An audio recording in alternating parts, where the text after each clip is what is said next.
नमस्कार, दर्श न्यूज पर बुलेट न्यूज फटाफट देख रहे हैं आप, जहां कम समय में ज्यादा खबरें लेकर आता है दर्श न्यूज। मैं प्रीति दयाल। प्रधानमंत्री नरेंद्र मोदी आज झारखंड दौरे पर हैं। भगवान बिरसा मुंडा जयंती पर उनकी जन्मस्थली उलिहातू में एक भव्य कार्यक्रम का आयोजन किया गया है। इस कार्यक्रम में पीएम नरेंद्र मोदी भी शिरकत कर रहे हैं। पीएम मोदी उलिहातू जाने वाले देश के पहले प्रधानमंत्री है। वहीं इस कार्यक्रम में झारखंड के सीएम हेमंत सोरेन सहित सूबे के कई मंत्रियों ने भी शिरकत की। पीएम ने इस दौरान जनसभा को संबोधित भी किया और झारखंड के लिए 7,200 करोड़ रुपए की परियोजनाओं का उद्घाटन और शिलान्यास किया। आदिवासी नेता सालखन मुर्मू को उनके कदमा आवास पर सुबह से ही पुलिस ने हाउस अरेस्ट कर लिया है।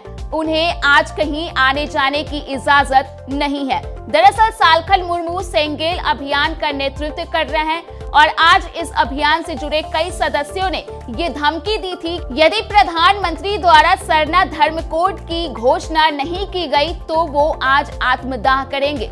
इसे देखते हुए पुलिस ने एहतियात के तौर पर पहले ही सालखन मुर्मू को हाउस अरेस्ट कर लिया है। बिहार सरकार के भवन निर्माण मंत्री अशोक चौधरी ने पीएम मोदी और बीजेपी पर जमकर निशाना साधा है। अशोक चौधरी ने कहा कि जब चुनाव आया है तब पीएम मोदी को झारखंड की याद आई है। वहीं उन्होंने बीजेपी के यदुवंशी सम्मेलन पर प्रतिक्रिया देते हुए कहा कि बिहार में जात की राजनीति अब नहीं चलेगी। जो काम की राजनीति करेगा वही बिहार में राज करेगा और सीएम नीतीश काम की राजनीति करते हैं। बिहार के मुख्यमंत्री नीतीश कुमार एक बार फिर आज मीडिया कर्मियों को हाथ जोड़ते नजर आए। इतना ही नहीं, सीएम नीतीश ने पत्रकारों से कहा कि हम आपके प्रशंसक हैं। दरअसल पटना में बिरसा मुंडा की जयंती पर एक कार्यक्रम का आयोजन किया गया था, जिसमें शामिल होने CM Nitish, deputy CM Tejashwi Yadav सहित कई मंत्री पहुंचे थे। इस दौरान सीएम नीतीश ने पत्रकारों से उनके प्रशंसक होने की बात कही। केंद्रीय मंत्री नित्यानंद राय ने आरजेडी सुप्रीमो लालू प्रसाद यादव पर पलटवार करते हुए कहा है कि वो अपने दोनों बेटों में से किसी को भी उजियारपुर से चुनाव लड़ने के लिए भेजे। मैं चुनाव लड़ने के लिए तैयार हूं। उन्होंने आगे कहा कि यदि मैं हार जाऊंगा तो राजनीति से संन्यास ले लूंगा। दरअसल मंगलवार को लालू ने एक कार्यक्रम के दौरान कहा था कि यदि तेज प्रताप यादव को चुनाव लड़ने भेजा तो नित्यानंद राय की जमानत जब्त हो जाएगी। लालू के इस बयान पर नित्यानंद राय ने आज प्रतिक्रिया देते हुए चुनाव लड़ने की चुनौती स्वीकार कर ली है। जमुई में दारोगा को ट्रैक्टर से कुचलने के मामले में पुलिस एक्शन में है। पुलिस ने बालू माफिया के लिए मुखबिरी करने वाले एक शख्स मिथिलेश ठाकुर को अरेस्ट किया है। वहीं पुलिस बालू माफिया के खिलाफ लगातार एक्शन ले रही है। पुलिस का कहना है कि वो आरोपी को सलाखों के पीछे पहुंचा कर ही रहेंगे। बता दें कि मंगलवार की सुबह बालू से लदे ट्रैक्टर ने एसआई को कुचल दिया था, जिससे उसकी जान चली गई थी। इधर गुजरात के सूरत में 4 बिहारियों की दर्दनाक मौत हो गई है। घटना के संबंध में बताया जा रहा है कि एक फैक्ट्री में सेप्टिक टैंक की सफाई करने के दौरान 2 मजदूरों का दम घुटने लगा और वो बेहोश हो गए। इसके बाद उन्हें बचाने के दौरान 2 और मजदूरों की दम घुटने लगी और फिर 4 बिहारी मजदूरों की मौत हो गई। उत्तराखंड में हुए सुरंग हादसे में फंसे झारखंड के सभी 15 श्रमिक सुरक्षित हैं। उम्मीद है कि आज सभी को सुरक्षित बाहर निकाल लिया जाएगा। वहीं झारखंड सरकार की 3 सदस्यीय टीम पहले ही उत्तरकाशी पहुंच चुकी है और टीम ने उत्तराखंड के अधिकारियों से श्रमिकों की स्थिति के बारे में जानकारी ली। वहीं इसे लेकर झारखंड के सीएम हेमंत सोरेन ने एक ट्वीट कर लिखा है कि इस हादसे में 40 मजदूर फंसे हैं, जिसमें 15 झारखंड के मजदूर हैं। सभी मजदूर सुरक्षित हैं।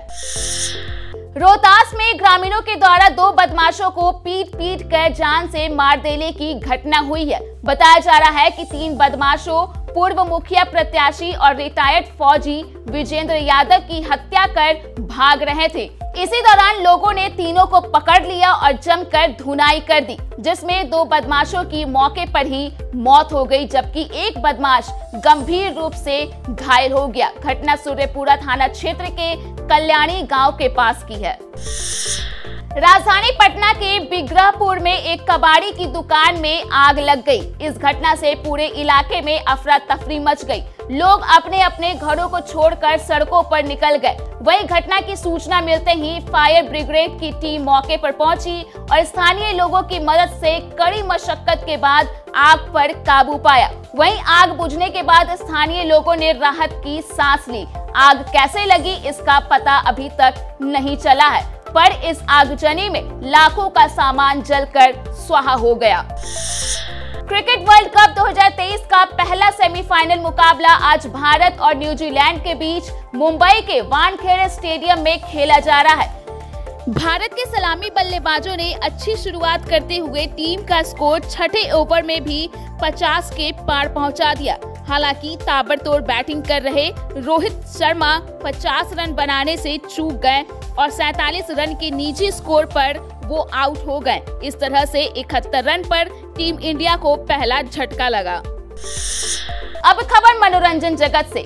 सलमान खान और Katrina Kaif starrer spy thriller film tiger 3 box office पर शानदार परफॉर्म कर रही है। फिल्म 12 नवंबर को रिलीज हुई थी और दर्शकों को खूब पसंद आ रही है। सलमान कैटरीना का एक्शन और इमरान हाशमी का रोल फैंस को जच रहा है।